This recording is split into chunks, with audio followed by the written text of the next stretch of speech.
में हम लोग देख लेते हैं कि पेशेंट रजिस्ट्रेशन कैसे करना होता है और पेशेंट का अपॉइंटमेंट कैसे लगाया जाता है। तो सबसे पहले इस सॉफ्टवेयर में लॉगिन कर लेंगे, लॉगिन क्रेडेंशियल्स जो भी दिया हुआ है उससे माई पेशेंट्स में यहाँ पे आ जाएंगे मेनू के अंदर में।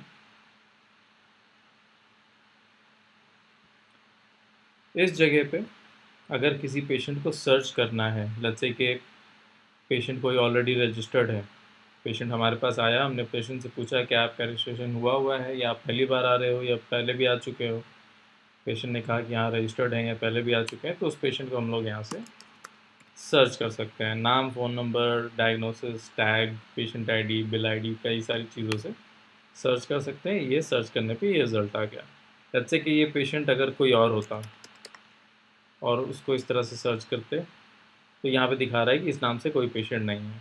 तो पेशेंट को रजिस्टर करना है। क्या रजिस्टर करने के लिए ऐड पेशेंट वाले बटन पे क्लिक करेंगे। अभी हमारा पेशेंट रजिस्ट्रेशन फॉर्म ओपन हो जाता है। यहाँ पे पेशेंट का नाम हमें डाल देना है।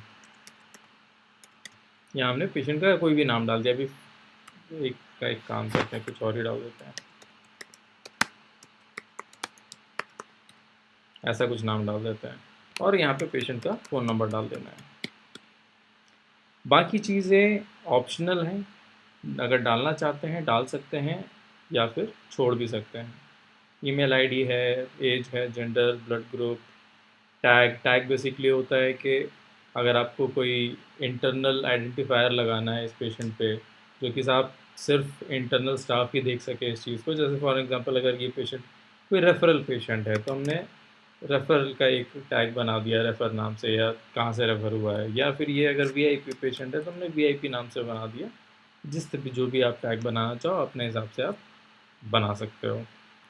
कौन से एरिया से पेशेंट आ रहा है, कौन से सिटी से आ रहा है, कौन से टीपीए के थ्रू आ रहा है, वगैरह वगैरह, ये सारी डिटेलिंग आप चाहो तो ले सकते हो या फिर छोड़ सकते हो। अगर एक वेब कैम लगा हुआ है रिसेप्शन डेस्क पे तो यहाँ से एक फ़ोटोग्राफ भी लिया जा सकता है उस कैमरे से पेशेंट का, जो कि मेडिको लीगल केसेस में हेल्प करेगा आगे चल के। बट अभी के लिए मान लेते हैं कि सिर्फ नाम और फ़ोन नंबर हमने डाला, सबमिट पे हमने क्लिक किया। अब ये सॉफ्टवेयर क्या कर रहा है कि हमारे पेशेंट के लिए, इस पेशेंट के लिए एक प्रोफाइल क्रिएट कर रहा है। जैसे फेसबुक प्रोफाइल होता है सभी का, फेसबुक प्रोफाइल है, व्हाट्सएप का अपना प्रोफाइल है, उसी तरह से एक पेशेंट का प्रोफाइल इस सॉफ्टवेयर में क्रिएट हो गया। पेशेंट का प्रोफाइल क्रिएट होने पे क्या होगा, यहाँ पे आप देखो पेशेंट का नाम आ गया, लास्ट विजिट डेट आ गया, जेंडर आ गया, हमने जो फ़ोन नंबर डाला था वो आ गया, और जो बहुत ही इंपॉर्टेंट चीज़ है पेशेंट की यूनिक आईडी। ये पेशेंट की आईडी है जो कि एनएबीएच में रिक्वायर्ड होती है। ये ऑटोमेटिकली जनरेटेड है, आपको मैन्युअली जनरेट करने की ज़रूरत नहीं है। ऑटोमेटिकली सॉफ्टवेयर जनरेट कर देगा एक यूनिक आईडी सारे पेशेंट्स के लिए। और एक पेशेंट आपने अगर रजिस्टर कर लिया है तो उसको दोबारा रजिस्टर करने का ज़रूरत नहीं है। जैसे मैंने शुरू में बताया, आप सर्च करके इस पेशेंट के प्रोफाइल पे वापस आ सकते हो। उसके बाद आप क्या कर सकते हो कि फॉर एग्ज़ाम्पल अगर आप चाहो कि इसके लिए एक अपॉइंटमेंट भी लगा लिया जाए तो बुक अपॉइंटमेंट पे आप चले जाओ, डॉक्टर का नाम सेलेक्ट कर लो, जिस भी डॉक्टर के साथ अपॉइंटमेंट चाहिए। आज वॉक इन पेशेंट है, आज आया हुआ है सामने, तो आज का डेट सेलेक्ट कर लिया। जितने भी स्लॉट्स जिसमें ये पर्टिकुलर डॉक्टर फ्री हैं वो स्लॉट हमें यहाँ पे दिखने लगेगा, जिसको सेलेक्ट करके हम लोग बुक अपॉइंटमेंट कर सकते हैं। ये करने से पेशेंट को एक एसएमएस भी चला जाता है कि आपका एक अपॉइंटमेंट बुक हो गया है। रजिस्ट्रेशन करते समय भी एक एसएमएस चला जाता है कि ये रजिस्ट्रेशन हो गया, वेलकम टू दिस हॉस्पिटल, ऐसे करके एसएमएस चला जाता है।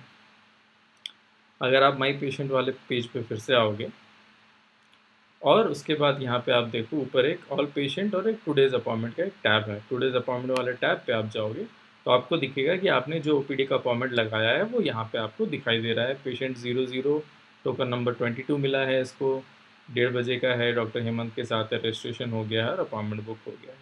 इस पेशेंट को अगर कॉल करना है और अगर हमने कोई स्पीकर लगा के रखा हुआ है कंप्यूटर के साथ में, तो इस आइकन पे क्लिक करने पे पेशेंट का Next patient.